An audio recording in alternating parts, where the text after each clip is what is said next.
இந்த மகாபாரதம் படித்துக்கிட்டே வந்தீங்கன்னா மகாபாரதத்தில் இருக்கக்கூடிய முக்கியமான ஒன்று என்ன, எந்த பெண்ணுமே மகாபாரதத்தில் மகிழ்ச்சியாக இல்லை என்பர்களே.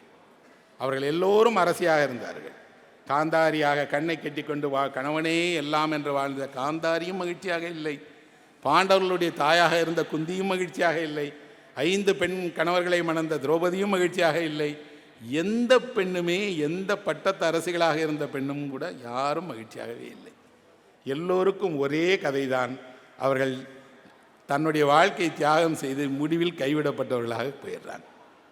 கைவிடப்பட்டவர்களாக போகிறவர்களுடைய கதை என்பது ஒன்றுதான் போலும். எல்லோருக்கும் ஒரு கதை தான் இருக்குது. அதிலும் குறிப்பாக திருதராஷ்டிரனுக்கு பார்வை இல்லை. பார்வை இல்லாதவன் ஒரு பெண்ணை திருமணம் செய்து கொள்ளுகிறான்.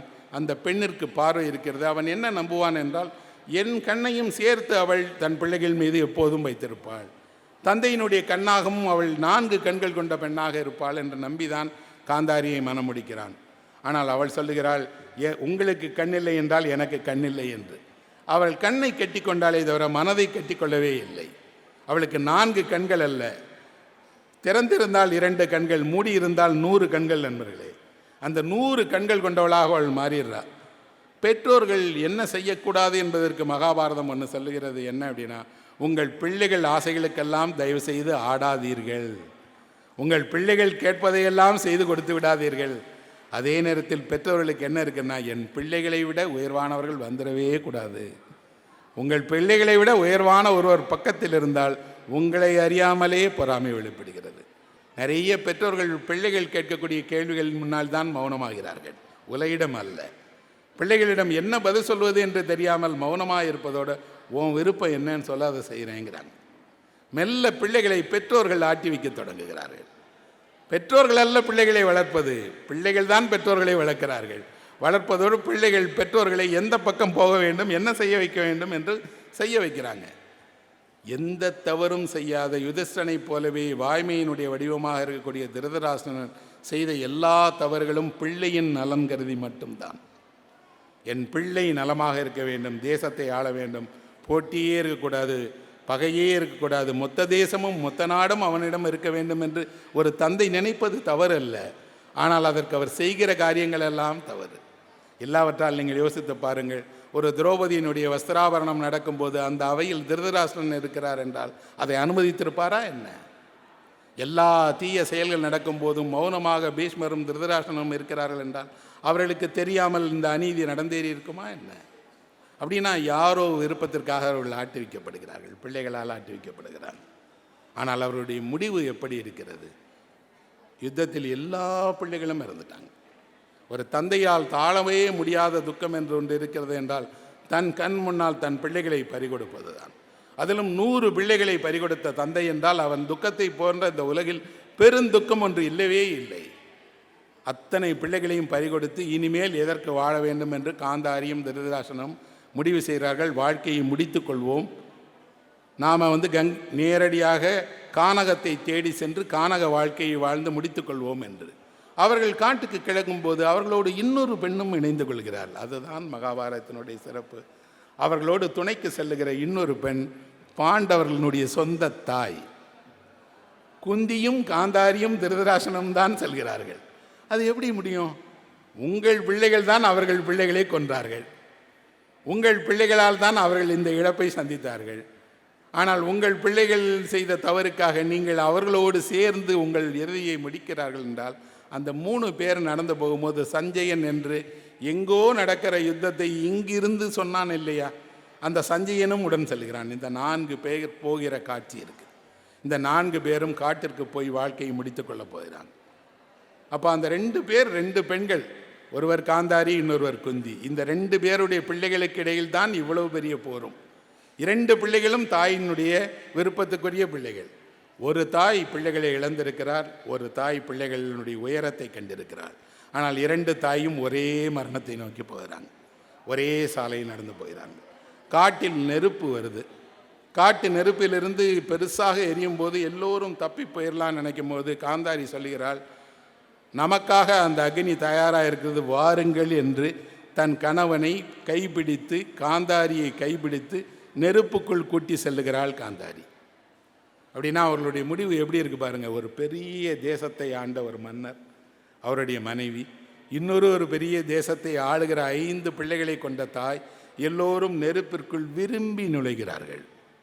கரிக்கட்டையை போல மாறிவிடுகிறார்கள் அவர்களுடைய மரணம் என்பது அவர்கள் விரும்பி முடித்து கொண்ட அவர்களுடைய கதையினுடைய இறுதி வரி. அந்த வரியின் போது எல்லோரும் ஒரே போல மாறினார். அங்கே காந்தாரி இல்லை, குந்தி இல்லை, திருதராஷ்டிரன் இல்லை, அஸ்தினாபுரம் இல்லை, தேசம் இல்லை, மன்னர் இல்லை, எதுவுமே இல்லை. மனிதன் தன்னுடைய ஆசையினுடைய உச்சத்தை அடைந்து ஒன்றுமில்லாமல் போயிடலாம்.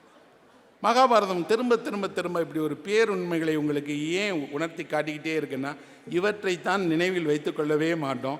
எவ்வளவு முறை நீங்களுக்கு எதையெல்லாம் இந்த உலகத்தில் நிலையில்லை என்று சொன்னாலும் மனிதனுடைய மனது அடுத்த நிமிடமே இதை மறந்து ஆசைகளை நோக்கி போயிடும். ஆசைகளின் பால் படும். அப்படி படுவது தான் இயல்பு. ஒருவேளை மனித வாழ்விற்கே ஏதேனும் அடிப்படை இருக்கிறது என்றால் மனிதன் ஆசைகளின் பின்னால் சென்று உருவது தான் அவனுடைய வாழ்வினுடைய ஆதாரம் போலும். அதிலிருந்து எவராலும் விடுபடவே இல்லை. ஆனால் இந்த காட்சிகள் நம் மனதில் ஒரு பெரிய சித்திரத்தை உருவாக்குறது என்ன அப்படின்னா, எதிரெதிராக இருக்கக்கூடிய 2 பெண்கள் ஒன்றாக ஒரு நிமிடத்தில் சேர்ந்துட முடியும்.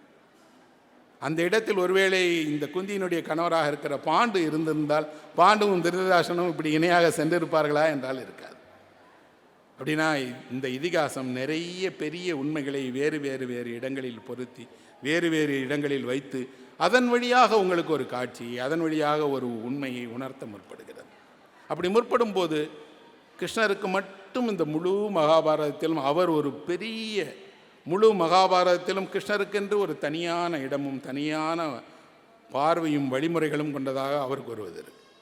கர்ணனுக்கு ஒரு தனி இருக்குது, திரௌபதிக்கு ஒரு தனி இருக்குது. ஒவ்வொருவரும் அதில் வரக்கூடிய ஒவ்வொரு கதாபாத்திரங்களும் இந்த வாழ்வினுடைய ஏதேனும் ஒரு அங்கத்தினுடைய பிரதிநிதிகளாக வராங்க, அந்த அங்கத்தினுடைய பிரதிநிதிகளாக செல்கிறாங்க.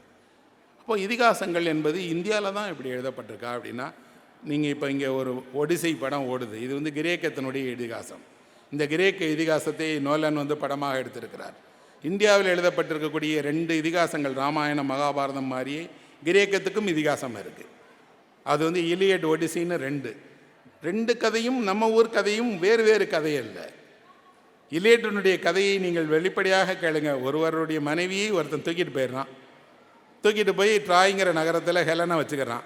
ட்ராயை மீட்பதற்காக அந்த ஹெலனுடைய கணவனும் அவருடைய நண்பர்களும் போய் போர் பண்ணுறாங்க. இதுவும் ராமாயணமும் வேறு கதையா என்ன?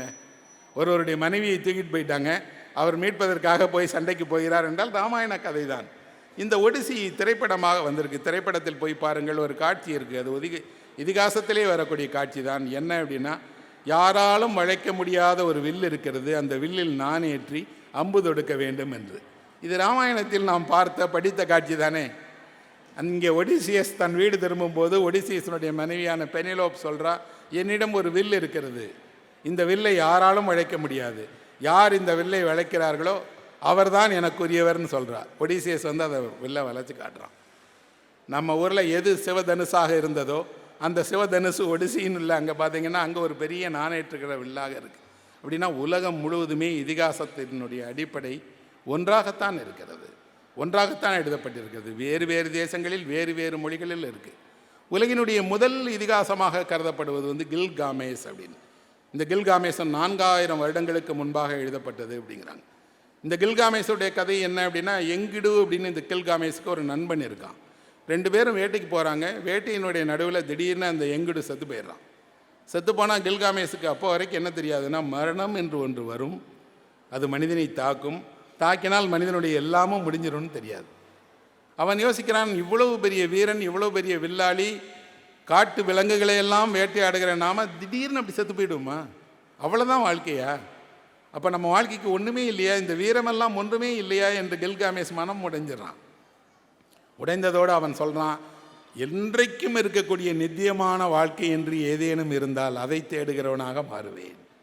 என் வாழ்க்கைக்கு என்றைக்கும் இருக்கிறவனாக, இம்மார்ட்டலாக, நித்தியமானவனாக நான் மாறுவேன் என்று கில்காமேஸ் ஒரு பயணத்தை மேற்கொள்கிறான். இந்தியாவில் இருக்கக்கூடிய எல்லா புராணங்களும் எல்லா இதிகாசங்களும் இந்த இம்மார்டாலிட்டி என்ற நித்தியமான மனிதனை தேடி, நித்தியமான மனிதனாக நீங்கள் வாழ முடியுமா என்பதைத்தான் சொல்லுது. உடல் ரீதியாக நீங்கள் வாழ முடியுமா என்றால் அறிவியல் இல்லை என்று தான் சொல்லும். ஆனால் உங்கள் செய்கைகளால் நீங்கள் 100 ஆண்டுகள் அல்ல 1000 ஆண்டுகள் வாழலாம். அந்த செய்கைகள் வேற ஒன்றும் அல்ல.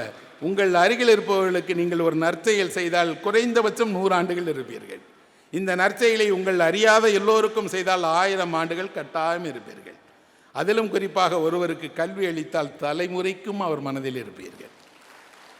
அப்படின்னா மனிதனுடைய நீடித்த ஆயுளை உருவாக்குவது ஏதேனும் ஒன்று இருக்கிறது என்றால் அது மனிதனுடைய நற்செயல்கள் மட்டும்தான்.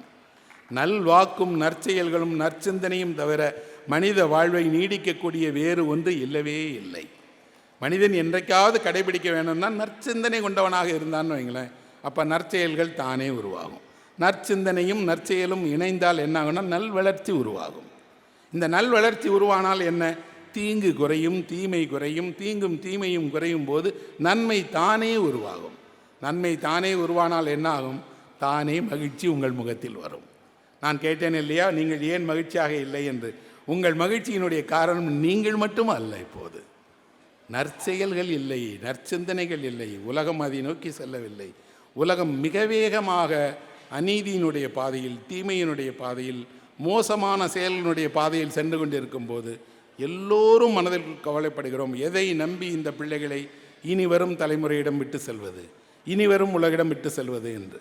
இந்த பயமே 2 தலைமுறைகளுக்கு முன்னால் இல்லை. அவர்கள் வறுமையில் வாழ்ந்தார்கள், ஆனால் எதிர்காலம் குறித்து மிகப்பெரிய கற்பனையோடு இருந்தார்கள்.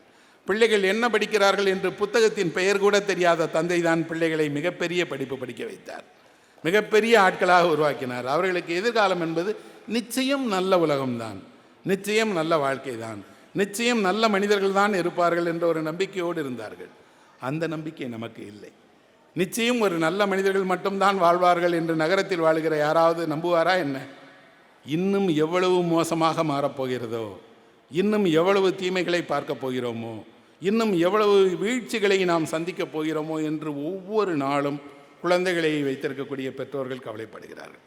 அதிலும் கூட பெண் குழந்தைகளை வைத்திருக்கக்கூடிய பெற்றோர்கள் மிக மிக உலகிடம் சொல்ல முடியாத கவலை அடைகிறார்கள். எதை நம்பி என் பிள்ளையை நான் எழுப்புவது?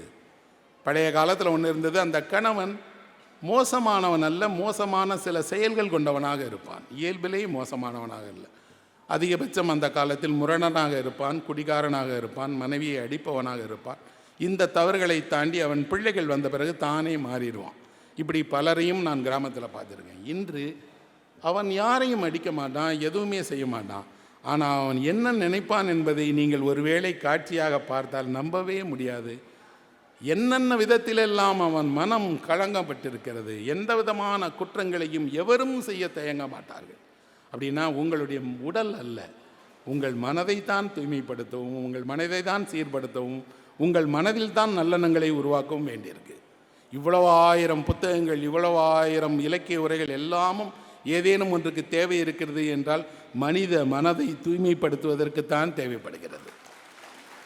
இல்லாவிட்டால் என்ன ஆகும்? உங்கள் மீது படுகிற கசடு போல அன்றாடம் குற்றங்களுடைய செயல் தொடர்ந்து நடக்க நடக்க நீங்கள் குற்றத்தினுடைய கொஞ்சம் கொஞ்சமாக அந்த கரை கொண்டவர்களாக மாறிடுறீங்க, குற்றத்தை விரும்புபவர்களாக மாறிடுறீங்க, குற்றத்தை நேசிப்பவர்களாக மாறிடுறீங்க. எல்லாம் தாண்டி அநீதி வெல்லும் என்று குரல் எழுப்புபவர்களாக மாறிடுறீங்க. அதுதான் மனித வீழ்ச்சியினுடைய மிகப்பெரிய அவலம். என்னென்னா, அநீதி ஒருபோதும் வெல்லாது, வெல்ல அனுமதிக்கவும் முடியாது, வெல்லுகிற காலம் வரவும் வராது. நீதி வெல்லும். நீதி வென்றால் அன்பு வெல்லும், அன்பு வென்றால் சகத்துவம் வெல்லும், சமத்துவம் என்றால் சகோதரத்துவம் வெல்லும். வென்றால் நாம் சுதந்திரமாக இருப்போம். சுதந்திரம் இருந்தால் மகிழ்ச்சி தானே உருவாகும். அப்படின்னா இதிகாசங்கள் சொல்லுகிற, இலக்கியம் சொல்லுகிற அடிப்படை உண்மை உங்களுக்கு பக்கத்தில் இருக்கக்கூடிய சாமானிய மனிதனை, சாமானிய மனிதனுடைய வாழ்க்கையிடமிருந்து ஏன் எதையும் கற்றுக்கொள்ள முடியாதுன்னு நினைக்கிறீங்க? பெரிய யுத்த காலத்தில் தேரோட்டுகிறவன் திரும்பி ஒரு ஆலோசனை சொல்லுகிறான். கர்ணன் கேட்க மாட்டேங்கிறான். நீ யார் ஆலோசனை சொல்கிறதுக்கு? எனக்கு தெரியாதுதான். இல்லை, நான் சொல்லுகிறேன். உன் கையில் வைத்திருக்கக்கூடிய பாசுவத அஸ்திரத்தை அவன் தலைக்கு குறிவைக்காதே, மார்புக்கு குறிவை என்று முன்னால் வண்டி ஓட்டுகிற அந்த ரதத்தை செலுத்துகிறவன் சொன்னால் கேட்கலாம்ல, கேட்க மாட்டான்.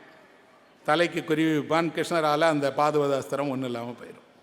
அப்படின்னா யோசனைகள் யார் சொன்னாலும் கேட்கத்தான் வேண்டும். அவர் வண்டி ஓட்டுபவர்களாக இருக்கிறார், நீங்கள் ரத சாரதியாக இருப்பவருடைய பேச்சை கேட்கக்கூடாது என்பதெல்லாம் இல்லை. அப்போ இதிகாசத்தினுடைய எந்த மூலையை தொட்டாலும், எந்த கதாபாத்திரத்தை தொட்டாலும், எந்த நிகழ்வை தொட்டாலும் உங்களுடைய இன்றைய வாழ்க்கைக்கு பொருத்தமான அங்கே ஏதோ ஒன்று இருக்குது. தாயை விட வயதில் மூத்த ஒரு மகனாக ஒரு கதையை மகாபாரதத்தில் படிச்சிருக்கேன். அவன் யாரனுடைய கதை? யயாதியினுடைய கதை. யயாதி இளமையை வேண்டுகிறான். இளமைக்காக எல்லாவற்றையும் கொடுக்க தயாராக இருக்கிறான். என்றைக்கும் இளமையாக இருக்க விரும்புகிறான். மகனை அழைத்து சொல்லுகிறான், எனக்கு எப்போதாவது ஏதாவது ஒன்று வேண்டும் என்றால் இளமைதான் வேண்டும் மகனே, நீ உன்னுடைய இளமையை எனக்கு கொடுத்துரு அப்படின்னு. ஒரு தந்தைக்கு மகன் தன்னுடைய இளமையை அளிக்கிறான். யயாதிக்கு புருவரன் தன்னுடைய இளமையை கொடுத்து விட்டு தந்தையினுடைய முதுமையை வாங்கிக்கிறான். அது எப்படி நடந்துச்சு, அப்படி மாற்ற முடியுமாங்கிற பகுத்தறிவுக்கு வேண்டாம். ஆனால் ஒரு தந்தை இளமையை கேட்கும்போது மகன் இளமையை தந்தைக்கு கொடுப்பது என்பது அதை விட ஒரு தந்தைக்கு பேறு கிடையவே கிடையாது. மகனால் கொடுக்கப்படக்கூடிய பரிசு கிடையாது. அவன் முதுமையை எய்திய உடனே என்ன நடக்கும் என்றால் அவன் தன் தாயை விட மூத்தவனாக மாறிடுவான். ஏன்னா தந்தையினுடைய வயது உண்டவனாக இருக்கான்ல. இவ்வளவு சிக்கலான இளமையை ஆதிக்கக்கூடிய யயாதியினுடைய கதையும் மகாபாரதத்தில் இருக்கிறது. மகாபாரதம் வெறுமனாக சிறு சிறு கதாபாத்திரங்கள் வழியாக சிறு சிறு நிகழ்வுகளை மட்டும் சொல்லிட்டு போகல, ஆழமான உண்மையை, அந்த ஆழமான உண்மையை இப்படி சொல்லுகிற நேரத்தில் அந்த ஆழத்தை எப்படியெல்லாம் வெளிப்படுத்த முடியுமோ வெளிப்படுத்துகிற காட்சிகளோடையே சொல்லுது. இது இதிகாசத்தில் மட்டும்தான் சாத்தியமா? இப்படியெல்லாம் எந்த காலத்திலையோ எழுதினாங்களே, இப்போ இருக்கக்கூடிய எழுத்தாளர்கள்லாம் எழுத மாட்டீங்களா? உங்களுக்கெல்லாம் இதிகாசம் எழுதுகிற வல்லமை இல்லையா? யாருமே நவீன காலத்தில் இதிகாசம் எழுத மாட்டீர்களா என்றால் நம் காலத்திலும் இதிகாசம் எழுதப்படுகிறது. ஆனால் இதிகாசமாக அல்ல, இதிகாச தருணங்களை எழுதுகிறார்கள். இதிகாசத்தினுடைய மொமெண்ட்ஸ்ன்னு சொல்லப்படக்கூடிய நற்தருணங்களை சின்ன சின்னதாக நல்ல நாவல்கள் படித்தா தெரியும். எனக்கு அப்படி ஒரு நாவலை ரொம்ப பிடிக்கும். அது வந்து லியோ டால்ஸ்டாய் எழுதின போரும் வாழ்வுங்கிற நாவல். அந்த நாவலை நான் எந்த இதிகாசத்துக்கும் நிகராக ஒப்பிட்டு சொல்லுவேன். அந்த நாவலிலும் கூட ஒரு காட்சி மறக்கவே முடியாத ஒரு காட்சி இருக்குது. இளவரசர் ஆண்ட்ரூ அப்படின்னு சொல்லி அந்த இளவரசர் போருக்கு போகிறார். நெப்போலியனுக்காக சண்டை போடுகிற போர் அது. அந்த போர்க்களத்தில் அவர் காயப்பட்டு கீழே விழுந்துடுறார். அவரை கடந்து படைகள்லாம் போகிறாங்க. அவர் கீழே விழுந்து வானத்தை பார்க்கிறார். அப்போ டால்ஸ்டாய் ஒரு பக்கம் எழுதுகிறார். எழுதும்போது போர்க்களத்தில் ஒருவனுக்கு தியாகம் செய்வதுங்கிறது பெரிய விஷயம், மன்னருக்காக வீழ்வது என்பது பெரிய விஷயம், வீரத்திற்காக எல்லாம் பெரிய விஷயம்தான். ஆனால் பூமியில் நீங்கள் காயம்பட்டவனாக விழுந்து ஒரு பெரிய வானத்தை பார்க்கும்போது இந்த வானம் உங்களை பார்த்து சொல்லுகிறது என்ன அப்படின்னா, ஒரு அற்ப வாழ்வை வைத்துக்கிட்டு நீ இப்போ ஒரு பெரிய வீரத்தை செஞ்சிட்டியா அப்படின்னு இந்த வானம் ஒளிர்கிறது. டால்ஸ்டாய் எழுதுகிறார், அந்த வானம், அந்த மேகம், கீழே விழுந்து கிடப்பவன் அதை பார்க்கும்போது மொத்த வாழ்க்கையும் அவன் பார்க்குறான். எவ்வளவு சின்னது என் வாழ்க்கை, ஒரு சிறு புல் கீழே விழுந்து கிடக்கிற மாதிரி நான் விழுந்து கிடக்கிறேன். ஆனால் நான் என்ன நினச்சிக்கிட்டேன்னா, நான் ஏதோ ஒரு பெரிய தேசத்தை ஆள்றவன் மாதிரியும் பெரிய சாகசங்களை செய்துட்டையும் மாதிரியும் நினச்சிட்ருக்கேன். இவ்வளவு பெரிய வானத்தின் முன்னால் ஒரு மனிதன் சிறு துரும்பு என்பதை அந்த ஆண்ட்ரி உணர்றான். அந்த காட்சியை படிக்கும்போது எந்த இதிகாசத்திலும் வரக்கூடிய ஒரு காட்சிக்கு நிகராக ஒரு நவீன எழுத்தாளராலும் எழுத முடியும் அப்படின்னு தெரிகிறது. தமிழில் கேட்கவே வேண்டாம். இப்படி அழகான கவித்துவ தருணங்களை, இதிகாச தருணங்களை நிறைய பேர் எழுதியிருக்காங்க. ஒருவரை சொல்லி என் உரையை முடிக்கிறேன். அது கு. அழகிரிசாமி. அவரை எனக்கு ரொம்ப பிடிக்கும். என் மண்ணினுடைய ஒரு எழுத்தாளர், கரிசல் இலக்கியத்தினுடைய மிக முக்கியமான எழுத்தாளர் கி. ராஜநாராயணனும் கு. அழகிரிசாமியும் இடைசவல்கிற ஒரு சின்ன ஊரில் பிறந்து ஒன்றாக வளர்ந்து ஒரே கிராமத்தைச் சேர்ந்த 2 நண்பர்கள், 2 பேரும் சாகித்ய அகாடமி வாங்கிய வரலாறு இந்தியாவிலே தமிழை தவிர எங்கேயுமே கிடையாது. அந்த 2 நண்பர்களும் சாகித்ய அகாடமி வாங்கிட்டாங்க. 2 பேருமே தமிழுடைய மிகச்சிறந்த எழுத்தாளர்கள். அவர் ஒரு கதை எழுதியிருக்கிறார், திரிவேணி என்ற அந்த கதை. திரிவேணி சங்கமத்தை பற்றியது. அது யாரை பற்றிய கதை என்றால், திருவையாறில் வாழ்கிற தியாக ஐயர் ராமனுடைய புகழை பாடிக்கிட்டே இருக்கார். ராமநாமத்தை பாடிக்கிட்டே இருக்கார். தியாகராயருடைய கீர்த்தனைகள் எல்லாம் இன்றைக்கி இத்தனை அரங்கத்திலையும் நம்ம பாடி கேட்கிறோம். அவர் அன்றாடம் ராமனை வழிபடும் போது அதை பாடுகிறார். இதை கேள்விப்பட்டு தன் புகழை இப்படி ஒருவர் பாடிக்கொண்டே இருக்கிறாரே என்பதற்காக, அவரை பார்ப்பதற்காக ராமனும் சீதையுமே திருவையாருக்கு வர்றாங்க. அவர்கள் அந்த வீதியில் வர்றாங்க. எங்கு பார்த்தாலும் ராமநாமம் ஜெபிக்கப்படுது, பாட்டு பாடிட்டு இருக்காங்க. தியாக ஐயர் தன்னை மறந்து ராமனை பாடிட்டு இருக்கார். எல்லாரும் பார்க்காத போது ராமனுக்கு தோன்றுகிறது, நான் மனிதனாக இருந்து தெய்வமாக மாறி தெய்வ நிலையை அடைஞ்சிருக்கேன். இங்கே என் கண் முன்னால் மனிதர்கள் எல்லாம் தெய்வ நிலையை நோக்கி போய்கிட்டே இருக்கிறாங்க. என்னுடைய பாடல்களை பாடுவதன் வழியாக போய்கிட்டே இருக்கிறாங்க. போகிறாரு, ராமன் வந்திருக்கிறார், சீதை வந்திருக்கிறார் அப்படின்னு எல்லோரும் பார்க்கும்போது தியாக ஐயர் அவர்களை பார்க்கல. கண்ணை மூடி தன் பாட்டையே பாடிக்கிட்டே இருக்கிறாரு. தன் முன்னாடி இருக்கக்கூடிய உருவத்தையே பார்த்துட்டு இருக்காரு, தவிர நேரில் வந்த ராமனை பார்க்கல. அவருக்கு என்ன அப்படின்னா, என் மனதில் இருக்கக்கூடிய நான் வணங்குகிற ராமன் என் எதிரில் வந்தால் கூட எனக்கு முக்கியம் அல்ல, என் மனதில் இருக்கக்கூடிய ராமனே எனக்கு போதும். அதை வணங்குகிறார். ராமர் சொல்கிறார், அவர் செய்வது தான் சரி, உலகிற்குத்தான் நான் வேணும், எனக்கு அவர் அவரோட மனதுக்குள்ளாடியே நான் இருக்கேன். அவர் மனதிலேயே ராமன் எப்போதும் இருக்கிறார். அந்த ராமனை அவர் எப்போதும் வணங்கிக்கிட்டே இருக்கிறார். தன்னை மறந்து வணங்குகிற அந்த தியாகையரை எழுதுகிறார். எழுதி திரும்பும்போது ஒரு பாட்டி ராமரை பார்த்து வணங்கி கேட்குறாரு. ஆசையோடு அந்த பாட்டி கேட்குறாங்க, ராமா, நீ எல்லாம் எங்களோடையே இருந்துடக்கூடாதா? எங்களுக்கு துணையாக எங்களோடையே இரு ராமா அப்படின்னு கேட்கும்போது ராமன் சொல்கிறார், பாட்டி நீ தான் இருக்கிறியே, நீ வேறு நான் வேறா என்ன அப்படின்னு சொல்கிறார். ராமன் யாரை பார்த்து சொல்கிறார் என்றால் ஒரு பாட்டியிடம் சொல்கிறார், பாட்டி நீயும் நானும் வேறு இல்லை என்றால் பாட்டிக்குள்ளே எது இருக்கோ அதுதான் ராமன். ராமனுக்குள் என்ன அன்பு இருக்கிறதோ அதான் பாட்டியிடம் இருக்கிறது. ஒரு தமிழ் எழுத்தாளன் தான் ராமனை ஒரு பாட்டியிடம் அடையாளப்படுத்தி சொல்கிறான், பாட்டி நீயும் நானும் ஒன்று தான் பாட்டி, நமக்குள்ள ஒரு வேறுபாடும் இல்லை என்று சொன்ன மறுநிமிடத்தில் இங்கே இருக்கக்கூடிய எல்லா பாட்டிகளும் தெய்வ திருவுருவங்களாக மாறிடுறாங்க. அவர்கள் பெண்கள் அல்ல, தெய்வத்தினுடைய அடையாளங்கள். அப்படின்னா ஒரு கதை, இதே இதிகாசத்தில் வந்திருக்கக்கூடிய ஒரு நிகழ்வை தான் அழகர் சாமி எழுதியிருக்கிறார். ஆனால் என்ன அழகாக அந்த காட்சியை கொண்டு வர்றார் பாருங்கள். திருவையாருக்கு ராமனே வந்து தியாகையரை பார்க்கிறார் என்றால் அது ஒரு எழுத்தாளனுடைய கற்பனையில் மட்டும்தான் அப்படி ஒரு காட்சி வரும். அந்த காட்சியின் வழியாக ஒரு பேருண்மையை சொல்லுகிறார். வணங்குகிற தெய்வமே வந்தாலும் கூட நீங்கள் உங்கள் மனதினுடைய ஈடுபாட்டை முழுமையாக கண்டிருந்தால் தெய்வத்தை உடனே கைகூப்பி வணங்கணும் கூட தேவையில்லை, தெய்வம் உங்களை ஆசீர்வதித்து போகும் அப்படின்னா இதிகாசங்கள் மாறாத ஒரு சத்தியத்தை, மாறாத உண்மையை சொல்லுகிறது. இந்த மகாபாரதத்தில் ஒரு சம்பவம் வரும். இவர்கள் எல்லோரும் ஒரு வன பருவத்தின் இடையில் நச்சு பொய்கைக்கு போயிடுவாங்க, தண்ணீர் குடிப்பதற்காக. தண்ணீர் இல்லைன்னு. அப்போ அந்த நச்சு பொய்கையில் ஒரு கொக்கு இருந்துட்டு ஒவ்வொருத்தட்டையாக கேள்வி கேட்கும். எது ஞானம், எது வாழ்வினுடைய முக்கியத்துவம், எது எல்லாம் மனிதன் கடைபிடிக்கணும் அப்படின்னு.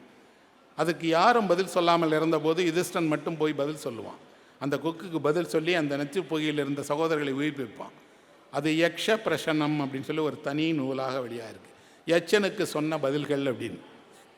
அதில் ஒரு கேள்வி இருக்குது, என்னென்னா உலகில் வேகமாக பரவக்கூடியது எது அப்படின்னு.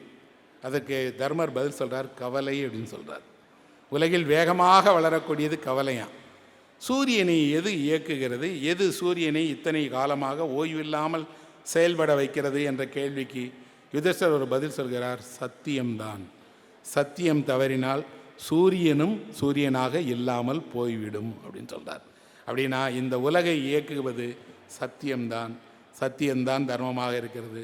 தர்ம சக்கரம் சுழலுகிறது. தர்ம சக்கரத்தை சுழற்றுகிற பணியில் உதவி செய்பவர்களாகத்தான் எல்லா மொழிகளிலும் படைப்பாளர்கள் இருக்கிறார்கள்.